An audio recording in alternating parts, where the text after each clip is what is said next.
আরও একবার আরেকটা নতুন রেসিপি নিয়ে রেশমি আপনাদের সামনে উপস্থিত হচ্ছে।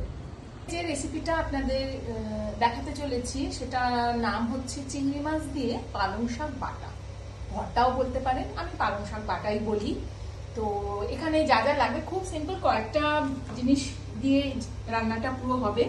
মেন যেটা লাগবে সেটা হচ্ছে চিংড়ি মাছ, এটা আমি তেলের মধ্যে ভেজে একটু নুন দিয়ে রেখে দিয়েছি।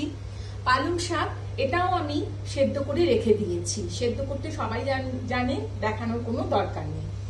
লাগবে একটু নুন, রসুন, কাঁচা লঙ্কা, একটু চিলি ফ্লেক্স দিতে পারেন, নাও দিতে পারেন, সেটা আপনাদের ইচ্ছা। প্রথমে আমি গ্যাসটা অন করে নিচ্ছি। ফ্লেমটা লো রাখছি কারণ আমাকে এদিকে কিছু উপকরণ গোছাতে হবে। তো সর্ষের তেলে রান্নাটা হবে। আমি সর্ষের তেল নেব, খুব বেশি পরিমাণ দরকার নেই, এখন খানিকটা নিই। তারপর যদি মনে হয় একটু তেলা তেলা খাবো, আজকালকার দিনে তেল তো সবাই খেতে চায় না বেশি, সেই হিসেবে অল্প তেল দিয়ে আমি ফ্লেমটাকে কম রাখলাম। এরপরে যে কাজটা করব সেটা হচ্ছে, কিছুই কাজ সেরকম নেই, মিক্সিতে সমস্ত উপকরণগুলো দিয়ে আমি মিক্সি ঘুরিয়ে এটা একটা পেস্ট বানিয়ে নেব।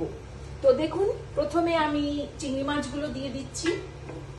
চিংড়ি মাছগুলো আমি দিয়ে মিক্সির মধ্যে প্রথমে আমার ওই ভেজে রাখা চিংড়ি মাছগুলো আমি দিয়ে দিলাম। তারপরে আমি দেব পালং শাক, যেটা আমি সেদ্ধ করে রেখেছিলাম, সেই পুরো পালং শাক সেদ্ধটা এখানে দিয়ে দিচ্ছি। দেওয়ার পরে রসুন কুচি না, এরকম ছাড়ানো রসুন আপনি আস্ত দিয়ে দেবেন, কারণ রসুনটা একটু বেশি পরিমাণ দেবেন, কারণ মিক্সিতে তো পেস্ট হবে।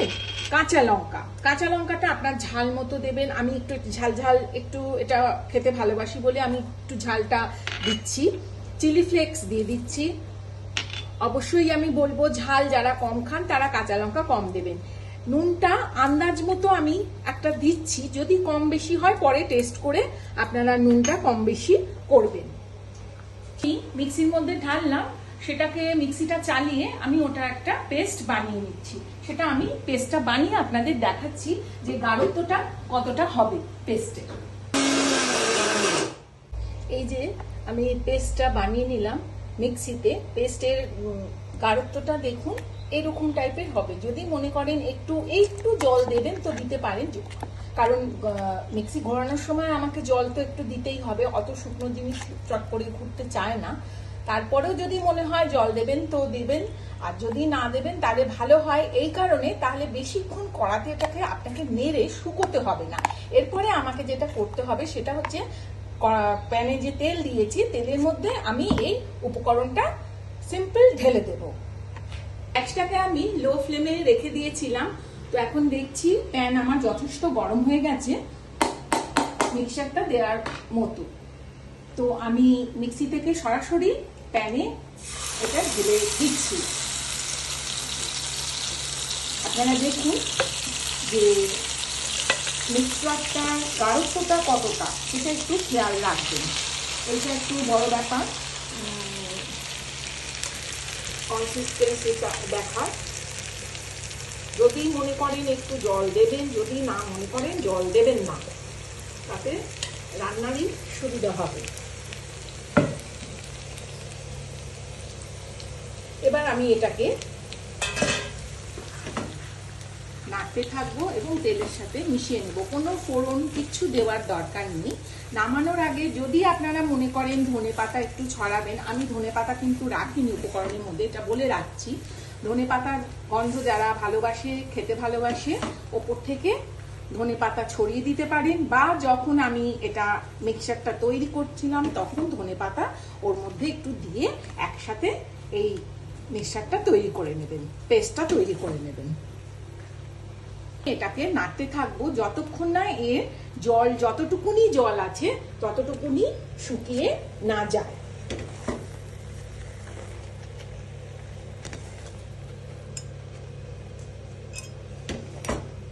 গ্যাসের ফ্লেম মাঝে মধ্যে মনে হলে কম বেশি করবেন, তলা যেন ধরে না যায়। যখন আরো শুকাবে তখন বুঝতেই পারবেন যে জলটা আর কি কমতে থাকছে রান্নাটা থেকে। তারপরে আমি যদি বলি তখন একটুখানি তেল, কখন দেখবেন যে আমি তেলটা সাইড থেকে দিচ্ছি সেই হিসেবে আপনারাও একটু তেল তখন সাইড থেকে দিয়ে নেবেন। এখন জাস্ট মানে নাড়া পর্বই চলবে যতক্ষণ না জল শুকোচ্ছে। এই রান্নাটায় আর কোনো উপকরণ আর কিচ্ছু দরকার নেই। লাস্টে টেস্ট করে শুধু নুনটা দেখবেন কম বেশি না হয়। এবার ব্যালেন্সের জন্য আপনি ইচ্ছে করলে একটু চিনি দিতে পারেন। আমি অবশ্য একটু চিনি সব রান্নাতেই দিই, কারণ আমি একটু মিষ্টি খেতে ভালোবাসি, তবে এই রান্নায় মিষ্টি ব্যাপারটা ভালো লাগবে না। ব্যালেন্সের জন্য আপনি একটু চিনি একটু দিতে পারেন, খারাপ কিছু হবে না। কোনো হলুদ লঙ্কা কিচ্ছু এখানে গুঁড়ো চলবে না, শুধু কাঁচা লঙ্কার ঝাল আর রসুনের গন্ধ, চিংড়ি মাছের গন্ধ তো বটেই। গরম ভাতে খেতে খুবই ভালো লাগে, একবার ট্রাই করে দেখবেন আপনারা। নাড়া পর্ব এখনো চলছে, জল এখনো শুকোবে, সেটা আপনারাও বুঝতে পারছেন হয়তো। আপনারা খেয়ে কিন্তু আমাকে অবশ্যই কমেন্টে জানাবেন যে কেমন খেলেন। আমার রান্না কিন্তু অলমোস্ট হয়ে এসছে, জল অনেক শুকিয়ে গেছে সেটা বুঝতে পারছেন। আর একটু নাড়াচাড়া করব, যদি মনে হয় আপনাদের যে এই সময় একটু তেল দেবেন তো আপনারা পাশ থেকে একটু তেল ছড়িয়ে নিতে পারেন। আমি যেমন দেখাচ্ছি সেরকম দেখুন, সেরকমভাবে একটু তেল কম বেশি আপনাদের যেটা মনে হবে সেটা ছড়িয়ে নেবেন। নিয়ে আর খানিকক্ষণ নাড়াচাড়া করে আমাদের এটা নামিয়ে নিতে হবে।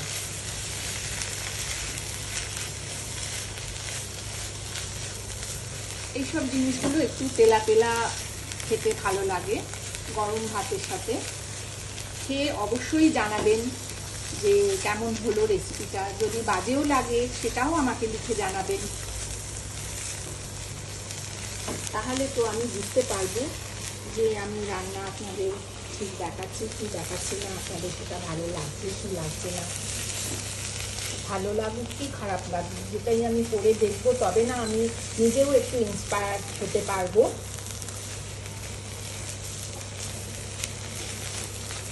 ভালো লাগলেও জানাবেন, খারাপ লাগলেও জানাবেন, দুটোতেই আমি শিক্ষা পাবো। ব্যাস আমার রান্না রেডি হয়ে গেছে। এবার গ্যাসটা তো অবশ্যই আগে বন্ধ করব, তারপর নামানোর ব্যাপার। এই সময় আপনাদের মনে হলে আপনারা ধনে কুচি দিতে পারেন, বা পেস্ট করবার সময় ধনে একেবারে কুচিয়ে ওর মধ্যে দিয়ে পেস্ট করে নিতে পারেন। আমার রান্না রেডি। আমি এবারে এটা একটা বলে রাখছি।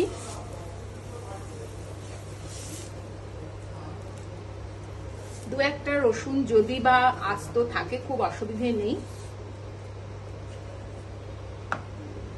ভাতের মুখে আস্ত রসুনও খেতে ভালো লাগে। আপনারা পাতাটা দেওয়ার আগে যদি রসুনটা একটু পেস্ট করে নেন আগে সেটা ভালো হয়।